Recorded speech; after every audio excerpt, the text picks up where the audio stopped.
Les saluda Erasmo González, autor del libro Emiliano R. Fernández, poeta del pueblo y soldado guaraní. Material que trata preferentemente sobre el protagonismo que tuvo en la Guerra del Chaco como poeta y como soldado. La figura de Emiliano es emblemática. Es un personaje de nuestra cultura que nos ha dejado más de 2000 poemas, en donde se ha caracterizado por su impronta, tanto en el guaraní como en el castellano, dejando versos que llegan al sentimiento mismo del pueblo paraguayo. Emiliano en sus obras nos trata diferentes cuestiones desde diferentes áreas o aristas. Trata su poesía que de alguna u otra manera nos lleva a la reflexión. Emiliano habla de las mujeres en sus diferentes funciones. Habla de la madre y por ello lo valoriza.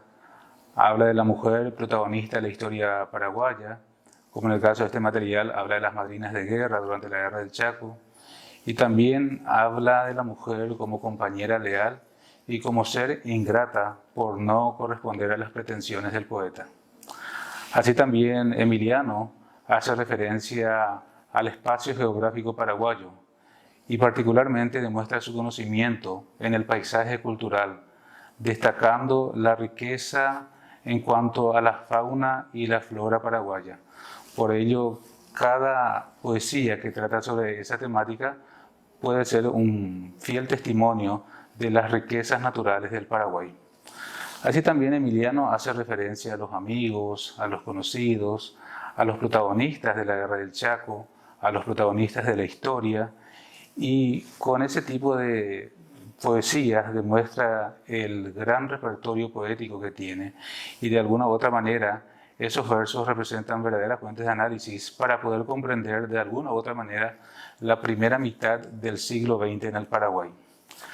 Emiliano se caracteriza por realizar poesías de carácter épico, y ese tipo de poesías fueron de alguna u otra manera estudiados por varios cientistas sociales que han demostrado interés particular por lo que esas letras representó en ese momento y la vigencia que siguen teniendo en la actualidad. Así como Emiliano ha hablado de la mujer, de la naturaleza, ha hablado de los amigos, compañeros, ha hablado de las letras épicas, también se percibe en sus letras el gran sentido social que tiene, ya que de alguna u otra manera demanda las injusticias sociales en que vivió. Emiliano, con letras como Moriajumembú o Tuyamí, hablan del sector desposeído y de alguna u otra manera reivindica la labor del obrero y del campesino. Por lo que podemos decir que Emiliano es un ser íntegro en el sentido de que sus letras en guaraní, sin dejar de lado en castellano, perduran a través de los años. En cuanto a la vida de este poeta, podemos decir que es un ser enigmático, en el sentido de que varias de sus obras son fuente de constante interpretación para poder entender en qué circunstancias lo escribió, cuál fue el mensaje que intentó transmitir y de qué manera repercutió en ese momento. De hecho, su vida no deja de ser enigmática en el sentido de que varios pensamientos o varias manifestaciones o aseveraciones que se dan hacia este poeta se caracterizan por tener relatos orales que fueron transmitidos de generación en generación. Y muchos de ellos carecen de fuentes documentales para poder aseverar si son ciertas o no. Y son varias las cuestiones que podemos analizar en cuanto a lo que se dice de Emiliano R. Fernández. Uno de ellos es el mismo origen de su nombre, Emiliano, que según datos orales que fueron recogidos por algunos libros, Emiliano R. Fernández debe su nombre a una circunstancia de su padre, estando en Cerro Corá, en la batalla final de la guerra contra la Triple Alianza. El propio mariscal Solano López le pide a Silvestre Fernández, padre del poeta, para que si algún día tuviese un hijo, lleve el nombre de Emiliano, ya que el mariscal tenía un hijo que estaba en Europa estudiando y al que ya nunca más tal vez vería, presagiando lo que acontecería finalmente el 1 de marzo con su muerte en Cerro Corá. Así también uno de los hechos polémicos de Emiliano es su lugar de nacimiento. Sabemos que hay dos ciudades que se disputan el lugar de nacimiento, tanto Guarambaré como Concepción, y si bien existen documentos que testifican de que Emiliano nació en Guarambaré, todavía hay ciertas personas que tienen cierta suspicacia hacia esa afirmación. Otro de los puntos ciertamente enigmáticos de Emiliano y que llama mucho la atención es del por qué él trató de anteponer o por qué antepuso el apellido materno al de su padre. Y son varias las interpretaciones al respecto, pero las mismas carecen de fuentes tangibles para poder corroborar su aseveración. En sus 55 años de vida, Emiliano ha dejado varios versos, varios testimonios, varias creencias, y las mismas realmente dejan admiración en sus seguidores, y de alguna u otra manera ellos pretenden perpetuar la memoria con diferentes anécdotas que se van transportando de generación en generación.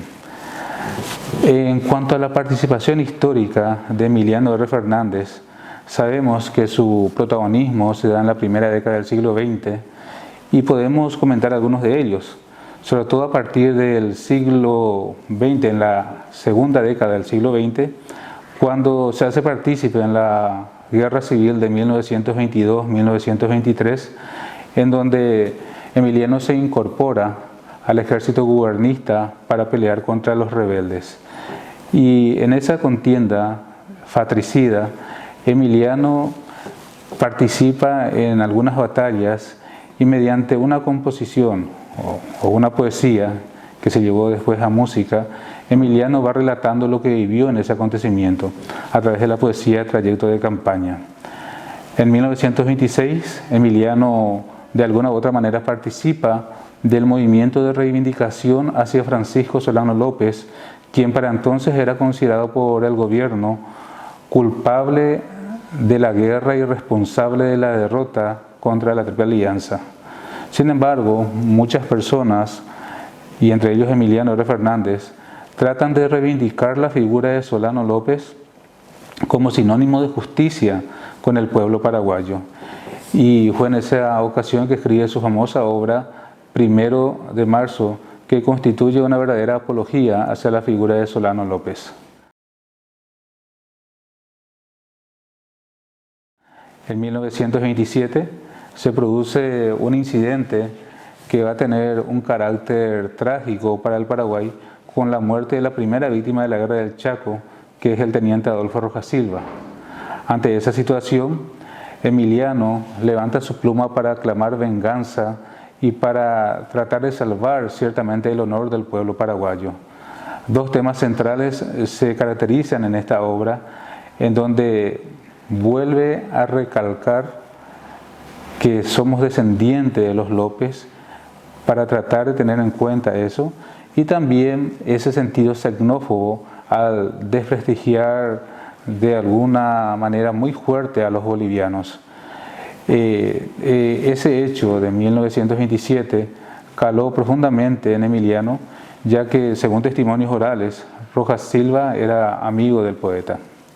En 1928 se produce la primera movilización a causa de considerarse que la guerra estaba a punto de empezar, y Emiliano se hace eco de ese clamor popular y lo manifiesta en los famosos versos de Ajama Sheshina o Shela Reina, en donde él de alguna u otra manera relata o percibe ese clamor y la manera en que el pueblo paraguayo estaba viviendo ese momento de su historia.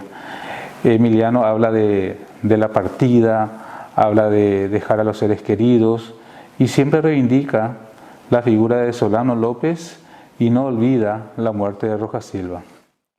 Entre la década de 1920 e inicios del 30, Emiliano va a vertir su pluma preferentemente desde el norte del país, entre Concepción y Alto Paraguay, y se va a caracterizar por enfocar diferentes temas, como hemos dicho.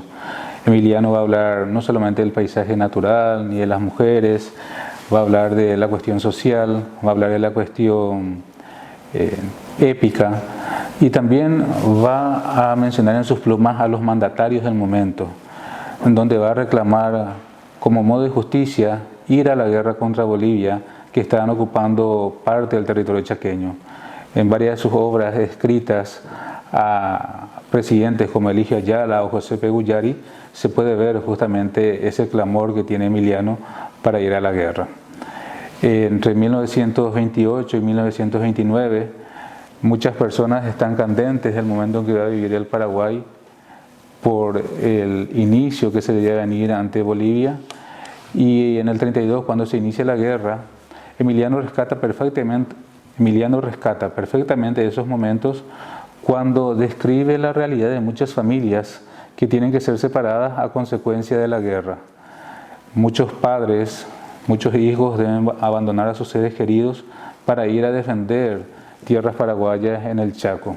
Así, en una poesía, A mis padres e hijos, se puede ver perfectamente cómo este poeta fue capaz de captar esa realidad de las familias paraguayas. En 1932 se inicia el conflicto en el Chaco y Emiliano va a ser coherente con ese clamor que tanto había difundido en sus poesías al presentarse en el campo de batalla en septiembre del 32. Según documentos que nos han proporcionado sus familiares, Emiliano está presente en 1932, en septiembre de 1932, en Zamaclay, lugar donde un año antes fuerzas paraguayas y bolivianas habían chocado, produciéndose varias bajas. También en 1932, Emiliano va a ser partícipe en Murgia y 10 Caballos. Sin embargo, es en 1933 cuando Emiliano va a ser partícipe de la famosa batalla de Nanagua, como él lo llamaría la muralla viva, en donde va a destacar por su protagonismo y le va a valer el ascenso a teniente segundo. En ese acontecimiento, Emiliano escribe los famosos versos de 13 Tuyutí, una canción emblemática que también representa una verdadera crónica de los acontecimientos que se registraron en esa batalla de Nanagua.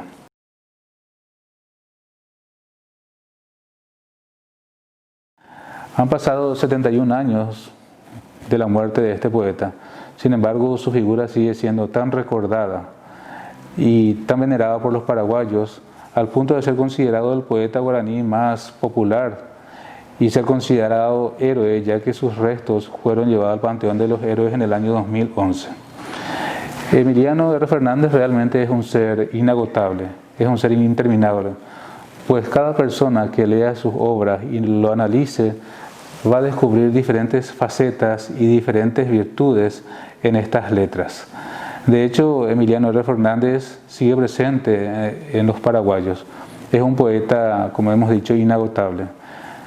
Alguna vez él mismo había escrito lo siguiente: el poeta, aunque muerto, vive siempre.